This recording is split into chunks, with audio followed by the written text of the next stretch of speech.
ایک صاحب علم جس کو اللہ نے تقریر کے فن میں بھی مہارت عطا کی ہو، اس کا کمال یہ ہوتا ہے کہ اس کی تقریر اس قدر مربوط اور جامع ہوتی ہے کہ اسے بغیر کسی تخفیف و اضافہ ایک مضمون کی صورت ضبط تحریر میں لایا جا سکتا ہے۔ صدیوں سے روایت چلی آ رہی ہے کہ لوگ اپنے اساتذہ کی گفتگو کو ذہن میں محفوظ کرتے اور پھر اسے تحریر میں لا کر آنے والی نسلوں کے لیے ایک اثاثہ چھوڑ جاتے۔ افلاطون کی اکثر کتب اس کے استاد سقراط کی گفتگو کا نچوڑ ہیں۔ اولیاء کرام اور بزرگان دین کی مجلسی زندگی میں کہی گئی باتوں کو تحریری طور پر جمع کرنے کے فن کو ملفوظہ نویسی کہتے ہیں۔ ہماری تصوف کی ساری تاریخ انہی ملفوظات سے عبارت ہے۔ وقت بدلا، عدم فرصت نے علماء، بزرگان دین، صوفیاء اور فلسفیوں کی محافل کو اجاڑ کر رکھ دیا۔ صوفی بقول اقبال یہ سالک مقامات میں کھو گیا۔ علماء نے کاغذ قلم سنبھالا اور کتب تحریر کرنے میں لگ گئے۔ چھاپا خانے کی ایجاد نے ان کی تحریروں کو زیادہ سے زیادہ لوگوں تک پہنچانے کا بندوبست کر دیا۔ ایسے میں بہت سے تشنگان علم ایسے بھی تھے جو کتاب پڑھنے کی بجائے تقریر کی لذت سے لطف اندوز ہونے کے ذریعے علم کے بحر بے کرا میں معجزن ہونا چاہتے تھے۔ ان کے لیے ایک عام خطیب جو گھسی پیٹی گفتگو کرتا تھا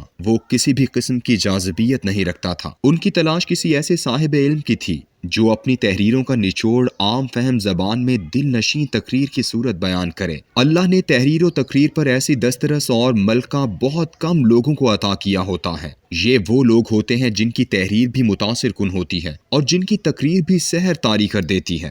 وقت کے ساتھ ساتھ تشنگان کی پیاس بڑھتی ہی چلی گئی۔ وجہ یہ تھی کہ تقریر کا فن مجمع باز مقررین کے قبضے میں چلا گیا اور تحریر کی دولت والے خوبصورت تحریریں لکھتے تھے مگر تقریر کے میدان سے دور بھاگتے۔ زوال کا عالم یہ تھا کہ اب کوئی ایسا انہماک سے سننے والا بھی باقی نہیں رہا تھا جو کاغذ قلم لے کر بیٹھ جاتا اور ملفوظات تحریر کرتا رہتا۔ جدید دور کی تیز رفتاری نے اس علمی تشنگی کا علاج خطبات سے نکالا گیا۔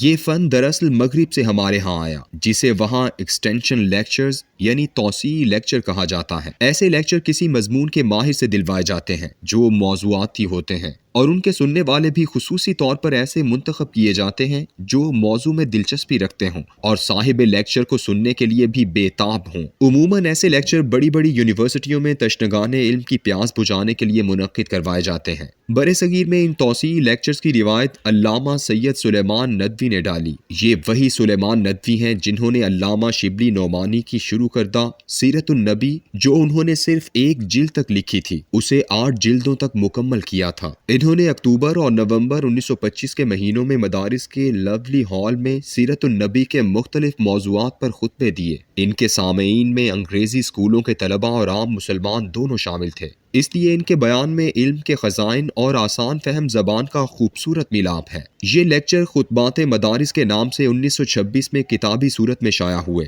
اور سیرت النبی پر اردو میں لکھی جانے والی چند عظیم تحریروں میں شمار ہوتے ہیں۔ علامہ اقبال جنہیں پوری زندگی لوگوں سے ایک گلہ رہا کہ اے رسول اللہ میں آپ سے ہی داد کا طلبگار ہوں کیونکہ میری قوم نے تو مجھے فقط شاعر سمجھ دیا ہے۔ قوم سے گلہ مند اسی علامہ اقبال رحمۃ اللہ علیہ نے دسمبر 1928 اور جنوری 1929 کے دوران مدارس حیدرآباد، دکن اور علی گڑھ میں مسلم ایسوسی ایشن کی دعوت پر توسیعی لیکچر دیے جن کو ایک کتاب the reconstruction of religious thought in Islam کے نام سے 1930 میں شائع کیا گیا۔ ان خطبات کا اردو ترجمہ نذیر نیازی صاحب نے 1936 میں علامہ اقبال کی زیر نگرانی شروع کیا جس کا نام خود علامہ اقبال نے تشکیل جدید الہیات اسلامیہ رکھا۔ اس وقت تک آڈیو ریکارڈنگ 1877 میں ہی ایجاد ہو چکی تھی مگر ابھی اپنے ابتدائی دور سے گزر رہی تھی جسے اکوسٹیکل دور کہتے ہیں، اس لیے یہ دونوں خطبات تقریر سے پہلے تحریر کیے گئے تھے۔ لیکن 1925 میں مائکروفون اور آواز کو دور تک پہنچانے والے ایمپلیفائر نے دنیا ہی بدل دی۔ اب مقررین کی ہر بات ریکارڈ کی جا سکتی تھی اور اس ریکارڈنگ کی بنیاد پر اسے ضبط تحریر میں لایا جا سکتا ہے۔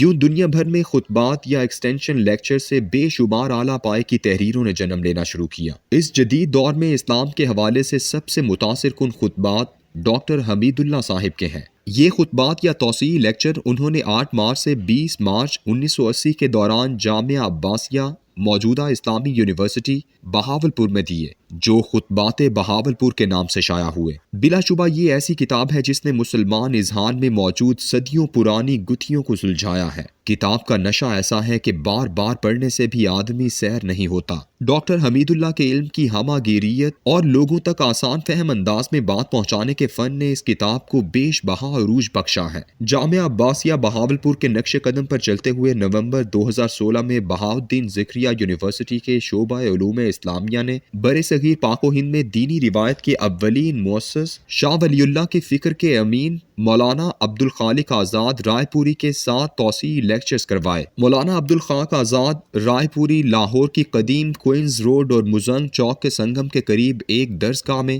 شاہ ولی اللہ کی علمی روایت کو قائم رکھے ہوئے۔ ان کا یہ ٹھکانہ خانقاہ عالیہ رحیمیہ رائے پور کے تسلسل کا امین ہے۔ میں نے ان کے کئی خطبات کو یوٹیوب پر سنا اور متاثر ہو کر ان سے فون پر ملاقات کی خواہش کا اظہار بھی کیا، جو گزشتہ 1 سال کی ناسازی طبیعت کی وجہ سے آج تک پوری نہ ہو سکی۔ لیکن اس دوران ہمارے دوست کالم نگار اور میرے حج کے ساتھی محی الدین صاحب نے مولانا کے ملتان یونیورسٹی میں دیے گئے خطبات یا توسیعی لیکچروں پر مشتمل کتاب خطبات ملتان کا بندوبست کر دیا۔ کتاب کیا ہے؟ ایک صاحب علم کے علم کا خزانہ ہے جو یونیورسٹی کے جدید علوم کے غواص طلباء تک پہنچایا جا رہا ہے۔ شاہ ولی اللہ نے اپنے عہد اور اپنے بعد میں آنے والے عہد کے علماء کو متاثر کیا ہے اور ان کی چھاپ ہر تحریر اور تقریر میں نظر آتی ہے۔ حاجی امداد اللہ مہاجر مکی سے مولانا عبید اللہ سندھی اور مفتی کفایت اللہ دہلوی تک ایک مربوط علمی اور صوفیانہ سلسلہ تو ان کی فکر کا امین ہے، لیکن مولانا مودودی جیسا شخص بھی اپنی تحریروں میں شاہ ولی اللہ سے بہت حد تک متاثر نظر آتا ہے۔ مولانا عبدالخالق آزاد کی ان خطبات کے موضوعات آج کے دور کے نوجوان کے ذہنوں میں اٹھنے والے سوالات کے آئینہ دار ہیں۔ مثلاً اسلام اور عدل اجتماعی، شاہ ولی اللہ کا نظریہ معیشت، نظریہ